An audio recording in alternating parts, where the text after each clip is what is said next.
Due to the president's departure coming up here shortly, I'm going to take a few questions. We're a little tight on time today. I'll skip any opening comments, but just so you're aware, the press staff will be around the rest of the day and throughout the weekend providing updates both on the storm and any other issues that we certainly don't get a chance to cover today.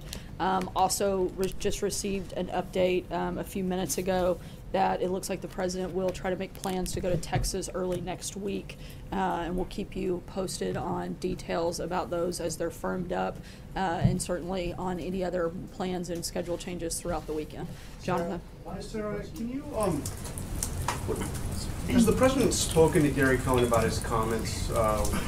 He said that the administration can and must do better in consistently and unequivocally condemning hate groups. The president's in regular contact with Gary. I'm not going to get into deliberation on specific conversations they may have had, but the president's been very outspoken in his condemnation of racism, of bigotry, of hate of all forms. But I think as long as those things exist, there's always more that we can do, and that we should be looking for, and we will be looking for, ways that we can do more as an administration. Until there's a zero of those things, then there's always more that you can do. And I think that doesn't just happen within the administration, but I think that happens with the American people. I think that the president has called on America to come together, to unite, certainly throughout his comments over the course of the last week. And I think that's something that we should all step up and be willing to do, is come together and look for ways that we can get rid of racism, bigotry, and hate in all forms. But John, what did the president sorry, mean? we're really tight on time, so I'm going to try to get to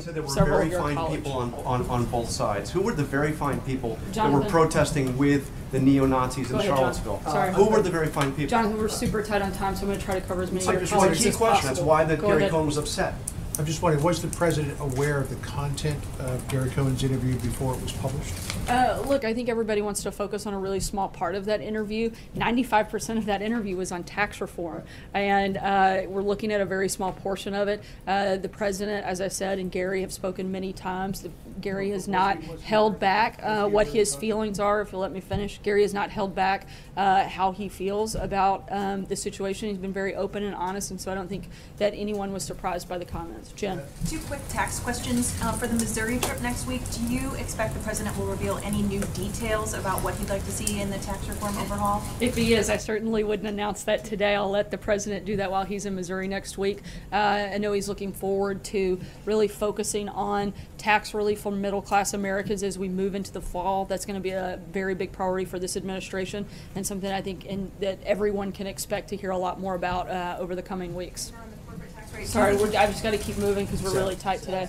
The president mentioned 2 weeks ago possible military action in Venezuela, but H.R. McMaster just said that there's nothing in the near future. Does the president now feel that way, or is he still pushing towards possible military action? I think we've been clear that the focus is first to use things like sanctions. That's the first line. That's where we're focused on right now, and hopefully that will have the impact that we're looking for. Again, we, as General McMaster said, we leave all options on the table, and we're not taking any of those things off, but nothing in the immediate, and we're going to focus on these sanctions at this point. Kristen, sorry, go ahead. Thank you. I want to ask you about DACA. Has the president made a decision about whether to end or phase out DACA, and is that imminent?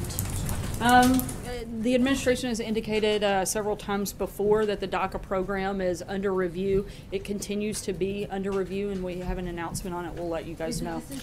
Sarah? Again, once we have an announcement on that, we'll let you know. Thanks, Sarah. A number of charities and other groups have canceled events scheduled at Mar-a-Lago in the wake of the president's Charlottesville comments. Does that, coupled with these Mr. Cohn comments that we've discussed, the disbandment of the Business Council, does that make him rethink and reconsider at all his remarks and his reaction in the wake of Charlottesville? I can't speak to anything regarding the Trump organization, but I can tell you that, again, and I'll echo the president's comments, his words, and his feelings on this situation, is that he condemns this in the strongest form possible. We will continue to do that and continue to look for ways to bring America together. That's the focus of this administration currently, and will continue to be as we move forward. John Decker. Thanks, Sarah. The president today took to Twitter to criticize Senator Bob Corker, and in just the past month, he's criticized a number of Republican senators. He's criticized Leader McConnell on Twitter, Senator John McCain, Senator Flake. Senator Graham of South Carolina, Senator Lisa Murkowski of Alaska. What is the end game for the president? What does that do for him in terms of trying to move his legislative agenda forward when he criticizes these important people, given the majorities are so slim in the Senate, that are necessary to move his legislative agenda forward? I think it's clear that the end game is for Congress to do its job and actually pass legislation. I think the American people are very frustrated with Congress's lack of action, and for years they've been all talk and no action, and we're looking for them to step up at this point. If I can start with John, Carl. Hey, Tom, can you give us an idea of what the president is doing to monitor the developments of the storm and what he'll be doing as he moves to Camp David this weekend? How is he going to be in touch with federal officials and local officials? Yeah, so first I'll start with what he has done. We've been giving him fairly regular briefings, and by we I mean John Kelly and myself. We've also had him in touch with his Secretary of Homeland Security and his FEMA administrator. That started several weeks ago, really several months ago, as we transitioned into this administration. You saw President Trump visit FEMA, give a talk to the team over there, but also to set his clear expectations for his new FEMA administrator. I've known Administrator Long now for 15 years. We couldn't have picked a finer leader. He's had state director experience. He's had FEMA experience. He's absolutely the top of the top. And what the president will do as we move forward is continue talking directly with them, directly with the governors. If they have any unmet needs, that's our problem. That's the president won't tolerate that. But he'll also continue talking to me and the Secretary, now Chief of Staff Kelly. And as we move out to Camp David, as you know, he's got the full resources and capability to communicate with us. Will the president sign an emergency declaration before landfall? That has happened in the past to pre-prepare and set the funding in motion even before the event happens. Is that being contemplated? Will that be done today? That's being contemplated, and what we'll do is take the governor's request. I believe the governor's actually made that request. As you know, the process works thusly. First, the governor assesses whether he has unmet needs and the affected communities are unable to respond collectively to this event. If he makes that determination and a number of other statutory requirements, he then requests of the president federal assistance. That request moves through the FEMA regional administrator to the FEMA administrator up to the president. I believe it's in that process right now. Once it gets to the president of the United States with a formal recommendation from his FEMA administrator, he'll act on that very quickly. I'm under the impression that the governor of Texas has made that request, and it's at FEMA right now. Would you anticipate it tonight? If all the conditions are met and if it's appropriate to provide federal assistance, I believe the president will be very aggressive in leaning forward and declaring that disaster. Tom, Iowa Senator Chuck Grassley urged the president not to repeat the mistakes of the past, 2005 Katrina specific. How much is that in the back of your mind as you prepare for landfall of Harvey? And also, hurricanes past, typically there are events where the hurricane goes through and then you come in the aftermath to pick up the pieces. I know Mark Lamondia and I were at Katrina in 2005. We saw what happened there. This time, though, this is going to be a multi-day event. What sort of challenges does that present in terms of trying to get aid to people who need it immediately while you still have buckets of rain coming down?